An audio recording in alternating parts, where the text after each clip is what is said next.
শেষ হলো শপথের আনুষ্ঠানিকতা। অন্তর্বর্তীকালীন সরকারের প্রধান উপদেষ্টা হলেন ডক্টর মোহাম্মদ ইউনূস। তার নেতৃত্বে উপদেষ্টা হিসেবে শপথ নেন আরও ১৬ জন, যাদের অন্যতম বিশিষ্ট অর্থনীতিবিদ ও কেন্দ্রীয় ব্যাংকের সাবেক গভর্নর ডক্টর সালেউদ্দিন আহমেদ। ২০০৫ সাল থেকে ২০০৯ সাল পর্যন্ত গভর্নর হিসেবে কেন্দ্রীয় ব্যাংকের দায়িত্ব পালন করেন। ১৯৬৯ সালে ঢাকা বিশ্ববিদ্যালয় থেকে অর্থনীতিতে স্নাতকোত্তর ডিগ্রি নেন তিনি। পরের বছর যোগ দেন শিক্ষক হিসেবে। ধারণা করা হচ্ছে দেশের বিপর্যস্ত অর্থনীতি ও আর্থিক খাতের দায়িত্ব বর্তাবে তার ঘাড়ে। এম সাখাওয়াত হোসেন বাংলাদেশ সেনাবাহিনীর একজন অবসরপ্রাপ্ত ব্রিগেডিয়ার জেনারেল। ২০০৭ সালের তত্ত্বাবধায়ক সরকারের সময় নির্বাচন কমিশনের একজন কমিশনার হিসেবে দায়িত্ব পালন করেন।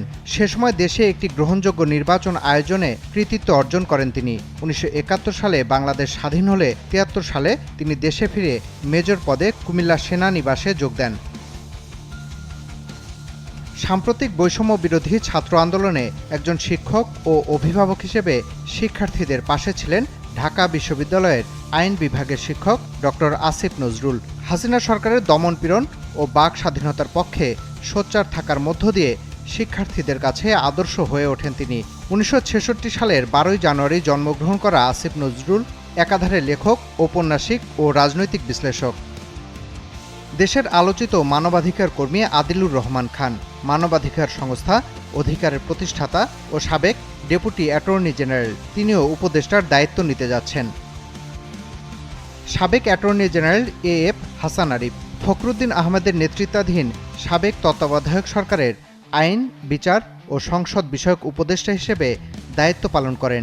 এবার তিনি কোন কোন মন্ত্রণালয়ের দায়িত্ব পাচ্ছেন তা জানতে কেবল সময়ের অপেক্ষা।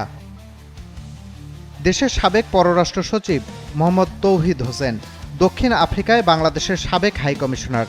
১৯৮১ সালে যোগ দেন বাংলাদেশ ফরেন সার্ভিসে। ১৯৯৯ সালের জানুয়ারি থেকে ২০০০ সালের ফেব্রুয়ারি পর্যন্ত ফরেন সার্ভিস একাডেমির প্রিন্সিপাল হিসেবে দায়িত্ব পালন করেন তৌহিদ হোসেন। দক্ষ এই কূটনীতিক কি এবার পররাষ্ট্র মন্ত্রণালয়ের দায়িত্ব নিচ্ছেন? প্রকৃতি ও পরিবেশের ন্যায় বিচার প্রশ্নে বরাবরই সোচ্চার সৈয়দা রিজওয়ানা হাসান। ২০২২ সালের আন্তর্জাতিক সাহসী নারী পুরস্কারের সম্মান অর্জন করেন তিনি। ২০০৯ সালে টাইম সাময়িকীর হিরোজ অব এনভায়রনমেন্ট খেতাব পান রিজওয়ানা হাসান। পরিবেশ বিনাশী উন্নয়ন কর্মকাণ্ডের বিপরীতে দেশকে জলবায়ু পরিবর্তনের ঝুঁকি মোকাবেলার চ্যালেঞ্জ নিতে যাচ্ছেন তিনি। উপদেষ্টা হিসেবে অন্যদের মধ্যে জায়গা করে নিয়েছেন বৈষম্য বিরোধী ছাত্র আন্দোলনের অন্যতম দুই সমন্বয়ক আসিফ মাহমুদ সজীব ভুঁইয়া ও মোহাম্মদ নাহিদ ইসলাম। তারা দুজনেই ছাত্র প্রতিনিধি হিসেবে দায়িত্ব পাচ্ছেন। দেশের ইতিহাসে এই প্রথম শিক্ষার্থী থাকা অবস্থায় সরকারের অংশ হিসেবে দায়িত্ব পালন করতে যাচ্ছেন তারা। ১৬ উপদেষ্টাদের মধ্যে রয়েছেন সাবেক রাষ্ট্রদূত সুপ্রদীপ চাকমা। তিনি বর্তমানে পার্বত্য চট্টগ্রাম উন্নয়ন বোর্ডের চেয়ারম্যান হিসেবে কর্তব্যরত রয়েছেন। ফরিদা আক্তারের জন্ম চট্টগ্রাম জেলার চন্দনাইশ থানার হারড়া গ্রামে। নারী উন্নয়ন, স্বাস্থ্য, কৃষি, মৎস্য সম্পদ, তাঁত শিল্প, গার্মেন্টস শিল্প ও শ্রমিক, জনসংখ্যা এবং উন্নয়নমূলক বিষয়ে নিবিড়ভাবে দীর্ঘ প্রায় ৩ দশক ধরে কাজ করেছেন তিনি। অধ্যাপক ডাক্তার বিধান রঞ্জন রায় পোদ্দার ছিলেন জাতীয় মানসিক স্বাস্থ্য ইনস্টিটিউটের পরিচালক। এর আগে তিনি ময়মনসিংহ মেডিকেল কলেজ হাসপাতালের মনোরোগ বিভাগের প্রধান ছিলেন।